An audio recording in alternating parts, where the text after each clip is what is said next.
जय हिंद दोस्तों, मैं नाम आदित्य और मैं आप लोगों के सामने आज क्लास 12 का पार्ट 3 लेकर हूँ कैपेसिटर का।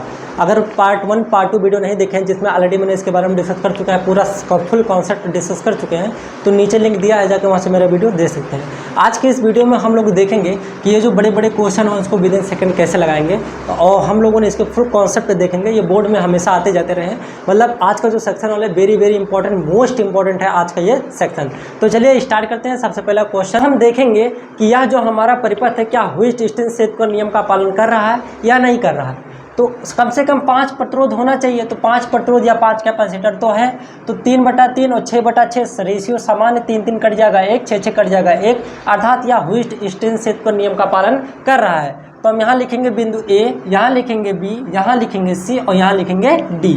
देखिए ए से यहाँ आया, आवेश यहाँ चल के आया तो बटा नहीं, लेकिन यहाँ आते घड़ी हम कंफ्यूज कि हम ऐसे जाएं कि ऐसे जाएं। तो धारा देखो, आवेश कंफ्यूज, एक देखो यहाँ से गया है, ये बिंदु ए ही है, तो ए से कहाँ गया सी पर। देखो ए से कहाँ गया सी पर, तो एक कैपेसिटर है, मान लो यहाँ पे क्या है 3 माइक्रो फैरड, कोई दिक्कत नहीं है। फिर सी से लेकर बी पे गया, देखो सी से लेकर बी गया, एक 6 माइक्रो फैरड, कोई दिक्कत नहीं है। डी से बी गया, डी से देखो डी से बी गया, डी से बी गया 6 माइक्रोफैरड, कोई दिक्कत नहीं है सर जी।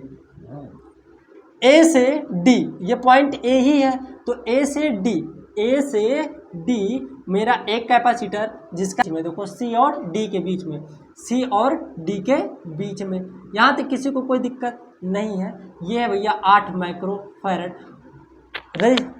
वो व्हिच डिस्टेंस साहब ने बताया कि अगर ये नियम पालन कर रहा है तो इसमें वैद्युत धारा प्रवाहित नहीं होता है, तो इसका कोई मतलब नहीं है।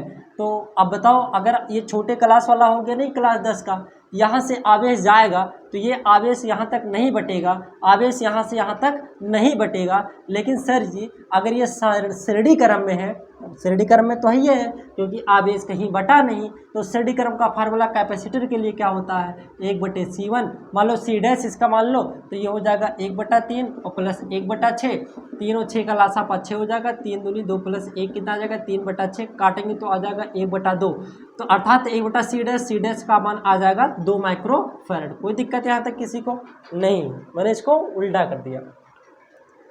इसका तो पूरा आ गया 2, अब नीचे का भी कितना आएगा 2। अब इसको मान लेंगे सी डबल डैश, तो सी डबल डैश का कितना आ जाएगा 2, क्योंकि सेम वैसे है। अब जब ये पूरा परिपथ टूट चुका तो ये कुछ इस भागों में बना दो, ये पूरा 1 आ गया, मतलब यहाँ से ए मान लो बी है, तो यहाँ से मैंने कर दिया, देखो 1 आ गया, मैंने इसको तो ऐसे बराबर कर लिया, जिसका आया 2 माइक्रोफैरड, कोई दिक्कत नहीं है। मैंने इसको भी सीधा कर लिया, तो ये देखो यहाँ से कुछ आया 2 माइक्रोफैरड, ये भी 2 माइक्रोफैरड आ गया, कोई दिक्कत यहाँ तक नहीं है। अगर उसमें दिख रहा हो तो ठीक है, नहीं दिख रहा तो कोई बात नहीं, अभी हम बता देंगे अच्छे से।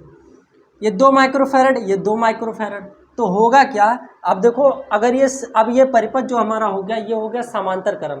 तो समांतर क्रम का फार्मूला क्या होता है, समांतर क्रम का फार्मूला होता है सर जी सी ट्रिपल डैश लिख सकते हो या सी इक्विवेलेंट लिख सकते हो।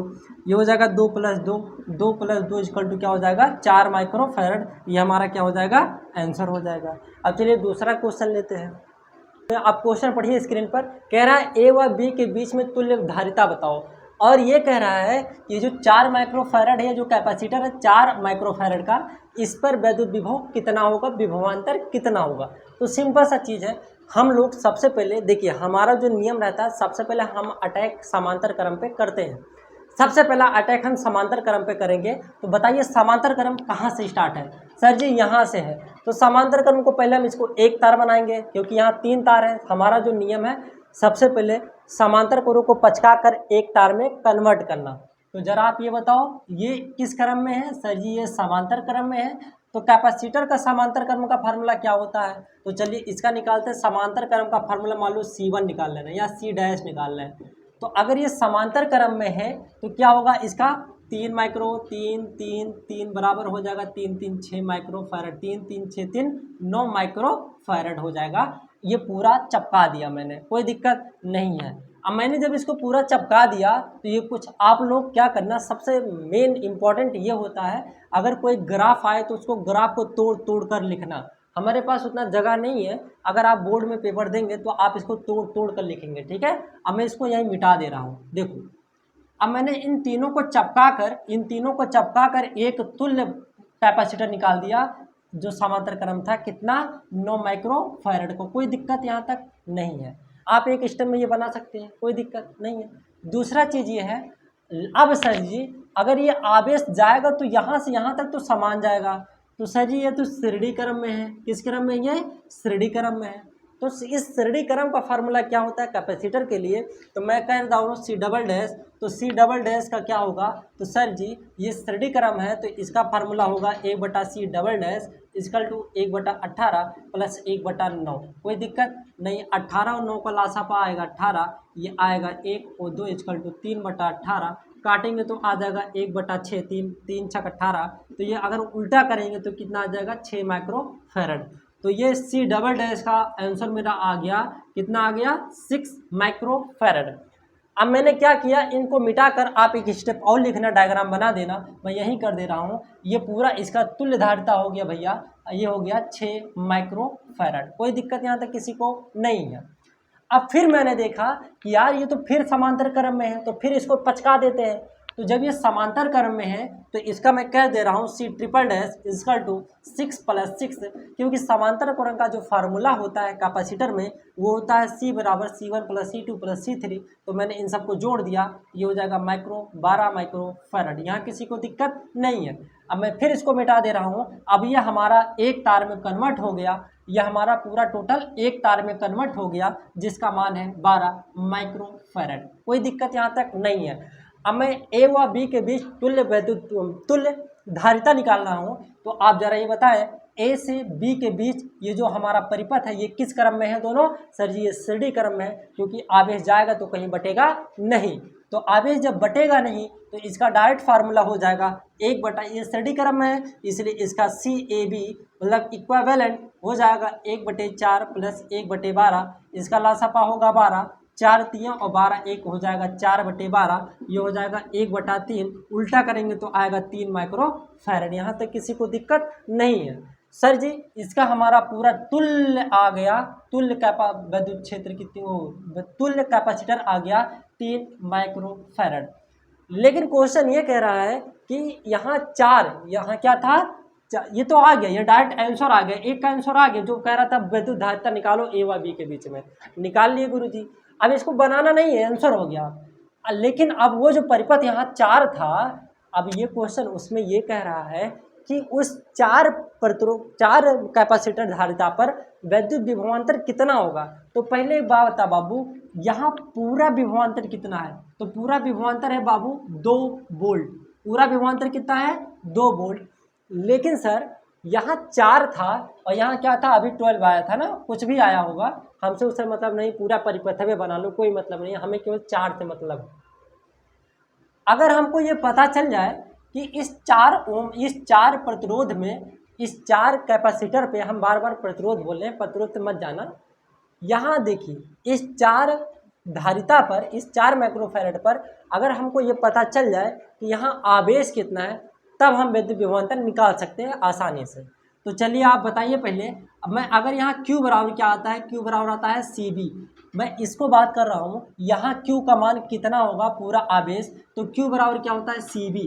लेकिन मैं किस C की बात कर रहा हूँ, अगर मैं पूरे का C निकालूँ, पूरे का C, तो पूरे का C क्या होगा सर जी 3, पूरे का C क्या होगा 3, अब B क्या होगा सर जी 2, तो 3 2 कितना आ जाएगा 6 माइक्रो कूलाम आएगा वहाँ पे। अब हम Q निकालेंगे पूरा, अगर Q यहाँ पूरे में Q का मान कितना होगा, तो Q का मान क्या होगा C इंटू Q बराबर CB होता है, तो C पूरा का निकालेंगे तो हो जाएगा 3 और B है 2 तो हो जाएगा 6 माइक्रो कूलाम।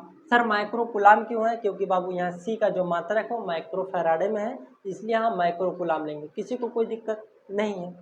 तो हमें Q मिल गया, लेकिन सर जी हमें तो B चाहिए, तो B बराबर क्या होता है? B बराबर होता है Q/C।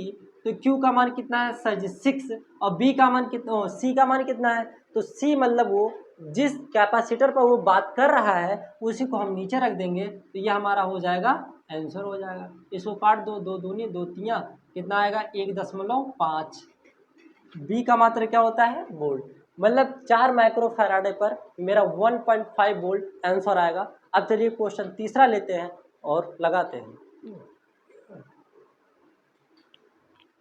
देखिए स्क्रीन पर पढ़िए क्वेश्चन नंबर तीसरा क्या कहता है। क्वेश्चन ये कह रहा है कि ये जो परिपथ है ना, इसमें आपको तुल्य वैद्युत धारिता ऑलरेडी दिया हुआ है, मतलब इनको अगर तोड़ेंगे फोड़ेंगे तो आंसर कितना आएगा 2 माइक्रोफैरड। लेकिन वो क्वेश्चन ये कह रहा है कि इस सी का मान कितना होगा। तो चलिए वही हम लगाते हैं भैया, तो स्टार्ट करते हैं। देखो सबसे पहले हम इसको बढ़ेंगे। हमने क्या बोला, सबसे पहले अटैक हम समांतर क्रम पे करते हैं। तो देखिए यहाँ भी समांतर क्रम है, यहाँ भी समांतर क्रम है, लेकिन सबसे पहले हम इसको श्रेणी क्रम में है यहाँ से यहाँ तक, तो पहले हम इसका निपटारा कर ही लेते हैं। तो यहाँ से यहाँ तक अगर श्रेणी क्रम है, यहाँ से यहाँ तक अगर श्रेणी क्रम है, तो ये बताइए कितना आएगा। तो सर जी अगर मैं इसका मान लूँ तो इसका मान आएगा, मान लो इसको हम सी डैश ले रहे हैं, समांतर क्रम श्रेणी क्रम में है, तो इसका फार्मूला होगा 1/c dash equal to 1/2 plus 1/2। तो हो जाएगा 2 1 2, नीचे क्या हो जाएगा बटे 2, 1 1 2, 2/2 कट गया, 1 आया। तो सी डैश का उल्टा कितना होगा 1। तो अर्थात मैं ये कह सकता हूँ इसका जो मान आया वो क्या आया 1 आया। तो आप इस ग्राफ को ऐसे करके एक ग्राफ और बनाना और यहाँ लिख देना, इसको मैंने तोड़कर 1 बना लिया, इसको मैंने तोड़कर 1 बना लिया। कोई यहाँ तक किसी को दिक्कत नहीं है सर जी, कोई दिक्कत नहीं है। अब फिर मैं आपसे कहूँ कि सर जी ये और ये किस क्रम में है। सर जी ये तो समांतर क्रम में लग रहा है, क्योंकि आवेश जाएगा तो बट जाएगा। तो एक और ये समांतर क्रम में, तो इनको हम तब तोड़ेंगे। जब ये समांतर क्रम में जब इनको हम तोड़ेंगे तब ये कितना आ जाएगा सर जी, आ जाएगा 2। 1 1 कितना हो जाएगा 2। अब तो समझ गए होंगे 1 1 कितना आ जाएगा 2। ये भी समांतर क्रम में है, तो इसका कितना आ जाएगा 4। इसका कितना आ जाएगा 4, बहुत सही। इसका कितना आ जाएगा 4 माइक्रोफैरड।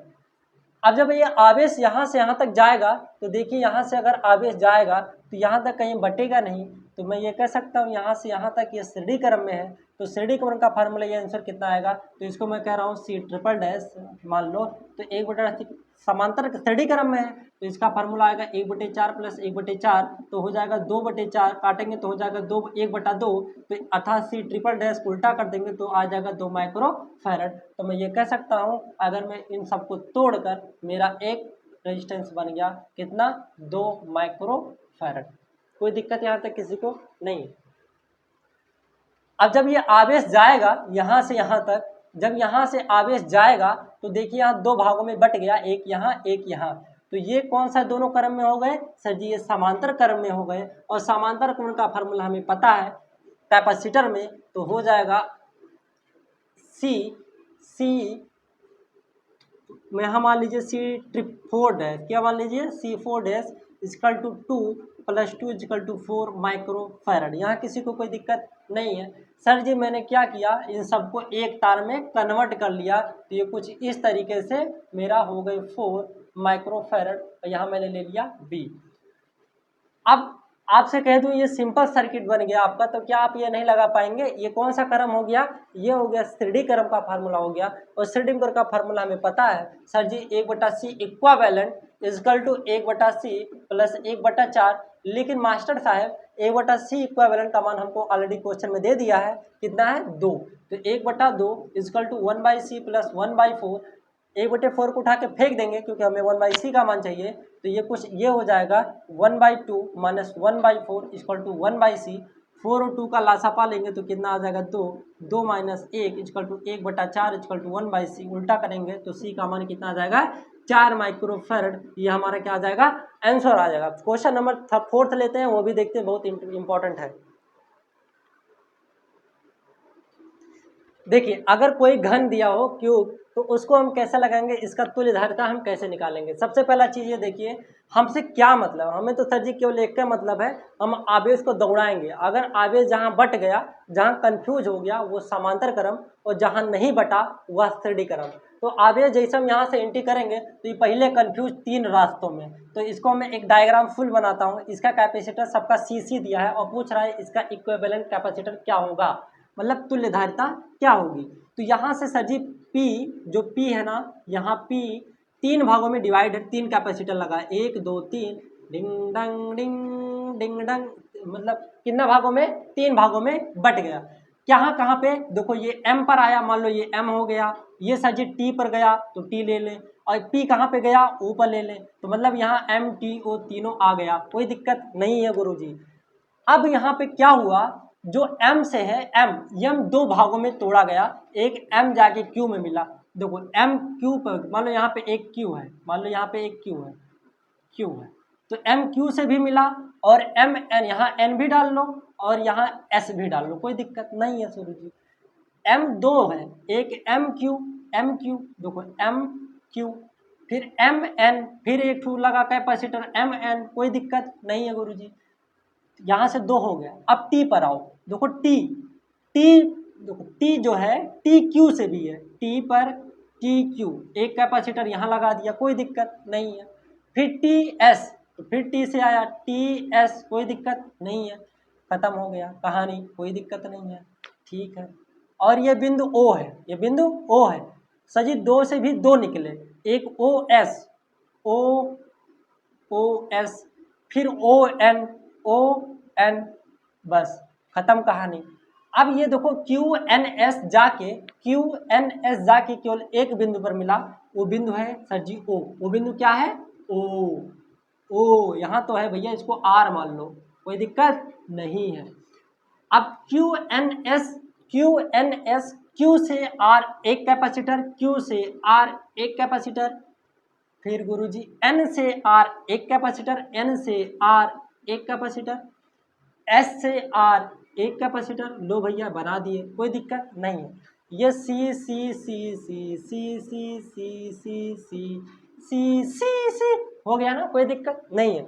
अच्छा, अब मैंने क्या बताया, अगर ये पूरा सी सी है तो इनको आप तो बहुत आसानी हो गया तोड़ना, क्योंकि सर जी ये है समांतर क्रम, ये है समांतर क्रम, ये है समांतर क्रम, तो क्या होगा बाबू, इनको हम जोड़ लेंगे, सी सी सी सी, तो ये हो जाएगा 3C, क्या हो जाएगा 3C, क्योंकि ये कौन सा क्रम में है, समांतर क्रम, और समांतर क्रम के धारिता का फार्मूला क्या होता है, C1 C2 + C3, से जोड़ डालेंगे, ठीक है। अच्छा, अब इस पॉइंट पर ये क्या होगा सर जी, ये हो जाएगा 6C, क्या हो जाएगा 6C, बहुत अच्छी बात। ये हो जाएगा 3C, कोई दिक्कत नहीं है गुरुजी। ये मान लो A, ये मान लो P, ये मान लो R। अब इसका इक्विवेलेंट फार्मूला निकाल नहीं पाओगे, बहुत अच्छी चीज़ है। ये हो गया सरलीकरण, तो 1/C इक्विवेलेंट फार्मूला हो जाएगा 1/3C + 1/6C + 1/3C, इन दोनों का लासापा, तीनों का लासापा हो जाएगा 6C, 3 दूना ये हो जाएगा 2C, ये हो जाएगा 2C, ये +1।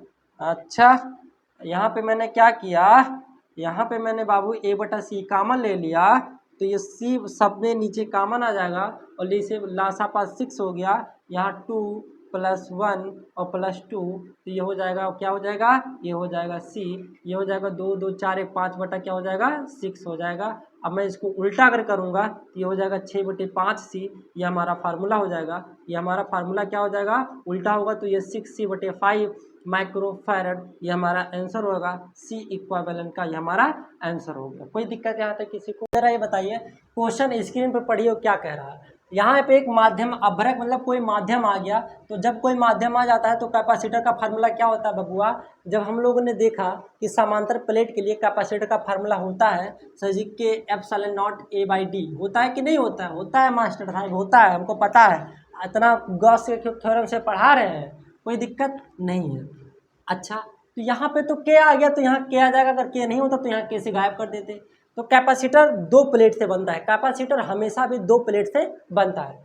तो हमने मान लिया ए है, ये बी है, ये अब देखो दो प्लेट कौन कौन से मान लो, ये मान लो 1 है, ये 2 है, 3 है, 4 है, 5 है। कैपेसिटर हमेशा दो प्लेट से बनता है, ध्यान से देखो, यहाँ से मैंने कर लिया ए प्लेट है ए, अब देखो ये प्लेट ए और बी, यहाँ मान लो बी है, कोई दिक्कत नहीं है ना, नहीं है, होना भी नहीं चाहिए, पटक के मारेंगे।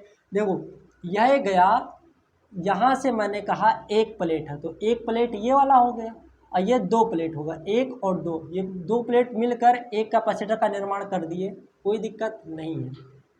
अब ये प्लेट 2 है, तो मैंने कहा 2 है, ये प्लेट 2 है, और ये प्लेट 3 है, ये प्लेट 3 है। अब यहाँ से भी एक कैपेसिटर बन गया, कोई दिक्कत नहीं है मास्टर साहब, नहीं है, नहीं है, नहीं है। ये दो प्लेट ये वाला है, ये दो प्लेट बी का है, और ये 3 का, कोई दिक्कत यहाँ पे नहीं है। फिर मैंने कहा ये 3 से 4 है, मतलब एक कैपेसिटर है, यहाँ 3 है और यहाँ 4 है, यहाँ भी एक कैपेसिटर बन गया, ठीक है। एक 4 है और एक 5 है, एक 4 और एक 5, तो देखो एक 4 है, 4 किसका है, बी का, तो 4 गुरुजी ये रहा, और ये है 5 का, तो एक कैपेसिटर ये बन गया। अब देखो कितने कैपेसिटर बन गए, 1 2 3 4, 1 2 3 4। कोई दिक्कत यहाँ तक किसी को नहीं है, बहुत आसान है। हमेशा कंपटीशन में क्वेश्चन पूछ लेता है भैया। अब जरा एक बात बताओ, इस समांतर प्लेट का पहले ये बताओ ये किस क्रम में है। सरम में नहीं है भैया, किस क्रम में, हम सरम बोल रहे हैं। ये किस क्रम में है, ये क्रम है सर जी समांतर क्रम का फार्मूला। और समांतर क्रम का फार्मूला कैपेसिटर के लिए होता है sir ji, C equivalent equal to C1 plus C2 plus C3 plus C4 plus dot dot dot जितना भी सब कुछ हो। तो सी इक्विवेलेंट कैसे निकालेंगे सर जी, C1 का मान कितना होगा इसके लिए, तो सर जी हो जाएगा K एप्सिलॉन नॉट A/D। कोई किसी को दिक्कत नहीं है, क्योंकि हमको एरिया दिया हुआ है A plus K epsilon not A/D plus के एप्सिलॉन नॉट A/D प्लस के एप्सिलॉन नॉट A/D। अब देखो बबुआ, ये एक के एप्सिलॉन नॉट A/D प्लस एक के एप्सिलॉन नॉट A/D कितने हैं, 4 ठो है। तो ये हो जाएगा 4 एप्सिलॉन नॉट A/D। ये हो जाएगा हमारा तुल्य धारिता हो जाएगा, ये हमारा आंसर हो जाएगा। यहाँ तक किसी को कोई दिक्कत नहीं होना चाहिए। चलो फिर एक क्वेश्चन लेते हैं।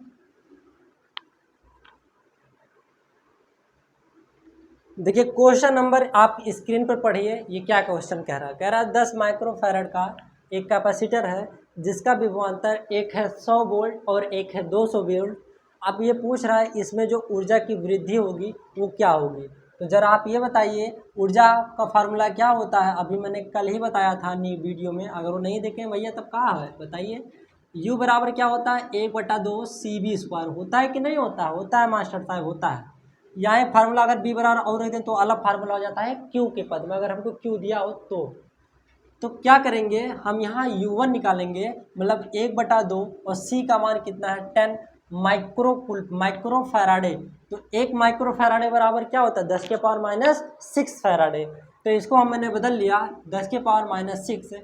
किसी को कोई दिक्कत नहीं है, फैराडे हो गया। और सर जी वोल्ट कितना है, वोल्ट है 100 वोल्ट, कोई दिक्कत नहीं है। तो ये हो जाएगा 1/2, ये हो जाएगा 100, लेकिन गुरुजी यहाँ स्क्वायर है, कोई दिक्कत नहीं है। ये हो जाएगा 10⁻⁻6 इंटू 10 का हो जाएगा 4 जीरो, कोई दिक्कत नहीं है। 2 और जीरो बढ़ाएंगे तो 10⁻4 हो जाएगा। अब जब इसको मैं सॉल्व करूँगा तो 1/2 गुणे 10⁻2 आ जाएगा, क्योंकि ये +4 है ये -6 है तो घट जाएगा तो -2 हो जाएगा। अब इसको अगर हम काट दें तो ये हो जाएगा 5 गुणे 10⁻2। ये जो ऊर्जा है तो ऊर्जा का मात्रक क्या होता है जूल। ये U1 की वैल्यू आ गई। अब U2 की वैल्यू बहुत आसान है, वैसे जैसे U1 का वैल्यू आ गया वैसे U2 का वैल्यू निकाल लीजिए। 1/2 गुणे C का मान कितना है 10 गुणे 10⁻⁻6, क्योंकि फैराडे था माइक्रोफैराडे था, इसको मैंने माइक्रो को कन्वर्ट कर दिया तो ये आ गया हमारा, ये आंसर आ गया। अब 200 का अगर हम वर्ग करेंगे तो 2 दूना 4, 4000 आ जाएगा। ये क्या हो जाएगा 1/2 गुणे 10 गुणे 10⁻⁻6, ये 2 गुणे 10⁻4। किसी को कोई दिक्कत नहीं है, कोई दिक्कत है नहीं होना चाहिए। यहाँ 4 है, यहाँ क्या हो जाएगा 4। 200 का वर्ग करेंगे तो 2 दूना 4 बाटी, देखो इसका जब वर्ग करेंगे तो ये हो जाएगा 1 2 3 4, तो 10⁻4 मैंने ये लिख दिया, बाकी 4 को यहाँ लिख दिया, कोई किसी को दिक्कत नहीं है। 200 काटेंगे 2 पंचे 5 चौक 20, ये हो जाएगा 20 गुणे 10⁻2 हो जाएगा। किसी को कोई दिक्कत, ये U2 का मान है और U1 का मान है। अब देखो इसमें जो पूछ रहा है ऊर्जा की वृद्धि कितना हुआ, तो ऊर्जा पहले 5 था, फिर 5 से 20 मतलब कितना वृद्धि हुआ 15, कितना हुआ घटा लो। तो मैं कह सकता हूँ ऊर्जा में वृद्धि हो जाएगा U2 माइनस U1 हो जाएगा 20 गुणे 10⁻2 माइनस 5 गुणे 10⁻2। तो जब घटाएंगे तो ये हो जाएगा 15 गुणे माइनस 10⁻2 जूल। ये हो जाएगा हमारी ऊर्जा की में वृद्धि। तो अगर आप हमारे वीडियो पर नए हैं तो ये चैनल सब्सक्राइब कर दीजिए और आप कमेंट जरूर कीजिए और बताइए कि यह वीडियो कैसा लगा, तो हम थोड़ा सपोर्ट मिल जाएगा और क्या थोड़ा मोटिवेट हो जाएंगे। तो अगर ऐसे ही वीडियो चाहते हैं तो हमारे चैनल को सब्सक्राइब कीजिए। मिलते हैं अगले क्लास में। जय हिंद जय भारत।